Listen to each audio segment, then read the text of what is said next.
तीनों कानूनों के संदर्भ में केंद्र सरकार के सामने जो मुद्दे रखे थे, सभी एक एक करके मुद्दे का जवाब केंद्र सरकार ने दे दिया और किसानों की जितनी भी शंकाएं थी सब दूर की हैं और आगे भी केंद्र सरकार बातचीत के लिए खुली है। तो अब कोई एजेंडा तो नहीं बचा है। केंद्र सरकार ने हर बात को जो उठाई गई थी, चाहे एमएसपी पर लिखित आश्वासन देने की बात हो, चाहे एसडीएम कोर्ट के साथ सिविल कोर्ट में जाने की बात हो, चाहे राज्य सरकारों को ये कहना था कि हमारी मंडियों पर असर पड़ेगा, बाहर मार्केट फीस कम होगी, तो उन्होंने भी कह दिया है कि ये मार्केट फीस राज्य सरकारें अपनी मर्जी से तय कर सकेंगी। चाहे व्यापारियों के रजिस्ट्रेशन की बात हो तो वो भी राज्य सरकार पर छोड़ दिया, वो कर सकेंगी। उनके सभी मुद्दों को एक तरह से एड्रेस किया है और मुझे लगता है कि अब केंद्र सरकार ने फिर से ये सारा विषय किसानों के लिए उसके बावजूद भी ओपन रखा हुआ है और बहुत संजीदगी से सारी बात की है। तो क्लैरिटी आप सब मीडिया के सामने की है, मीडिया ने भी रखा है एक एक बिंदु और वो बिंदु सारे के सारे मुझे लगता है कि अब क्लियर हो गए हैं, बिंदु तो उसमें नहीं बचे।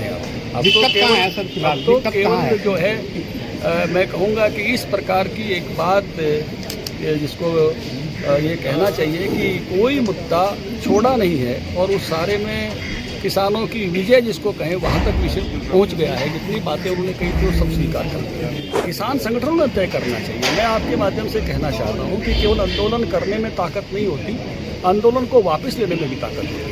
आंदोलन ऐसा नहीं हो कि आपके हाथ में नहीं रहे, आपके हाथ से निकल जाए। किसी की भी ताकत उस आंदोलन को वापस लेने में भी होती है। आपने जितने भी मुद्दे थे, आप किसी भी किसान संगठन से सभी मुद्दों का समाधान केंद्र सरकार ने करने का पूर्णतः प्रयास किया है और उसके बाद भी बातचीत ओपन रखी है। तो उसके बाद आपकी ताकत अपने आंदोलन को वापस लेने में भी। गांधी जी भी आंदोलन करते थे, वापस लेते थे। राम जन्मभूमि आंदोलन भी कई बार हुआ, वापस लिया गया। आंदोलन केवल करने में ताकत नहीं होती, आंदोलन की वापसी में भी उस संगठन की ताकत होती है। आज सुप्रीम कोर्ट ने कहा कि सरकार कमेटी बनाए और कमेटी जाके इसका समाधान करे, तो कमेटी में कौन कौन होएगा? देखिए, ये तो जो इस सरकार को आदेश दिया है केंद्र सरकार को, वो तो निर्णय उनका करना काम है। लेकिन मैं इस बात के लिए किसानों ने भी जिस प्रकार से शालीनता इस सारे में रखी है और जिस प्रकार से केंद्र सरकार ने भी जिस संवेदनशीलता के साथ पूरा समय देकर एक एक बिंदुवार सुना है और एक एक बिंदु के समाधान का प्रयास किया, ये बहुत ही बड़ी बात है। सर, तोमर जी का बयान है कि असली किसानों से बातचीत की जाएगी। अभी तक असली किसानों से बातचीत नहीं हुई। असली संगठनों तोमर जी का बात आज बयान आया था कि असली किसानों से संगठनों से बातचीत की जाएगी।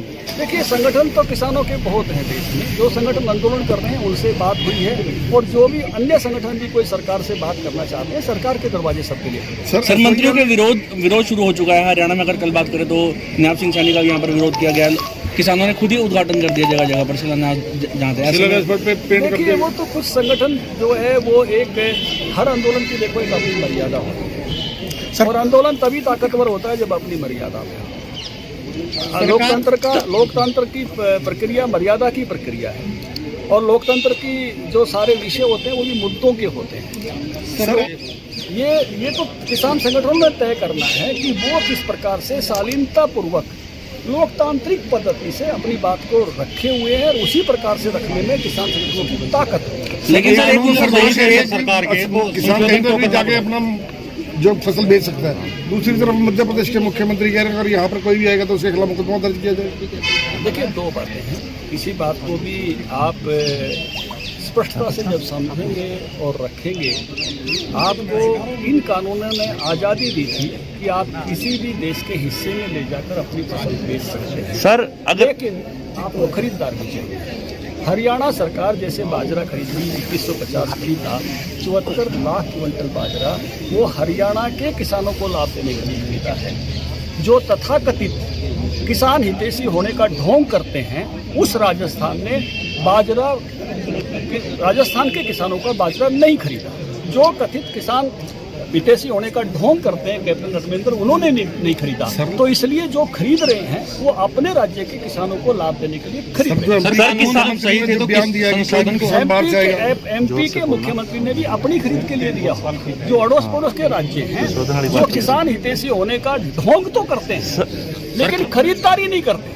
उन्होंने अपने राज्यों में अपने किसानों को बेनिफिट देने के लिए हरियाणा के किसानों को, बाजरा के किसानों को लगभग 1000 रुपए बेनिफिट मिला है प्रति क्विंटल। अगर राजस्थान का भाव और यहाँ का भाव देखें तो ये किसान हितैषी होना है और वो किसान हितैषी होने का ढोंग करना है। सरकार जब सही है तो संशोधन करने की जरूरत क्यों पड़ रही है? संशोधन तो हमेशा ही होते रहेंगे, ये तो संविधान में इतने संशोधन क्यों होते हैं? धन्यवाद सर। आगे के लिए रख लो भाई।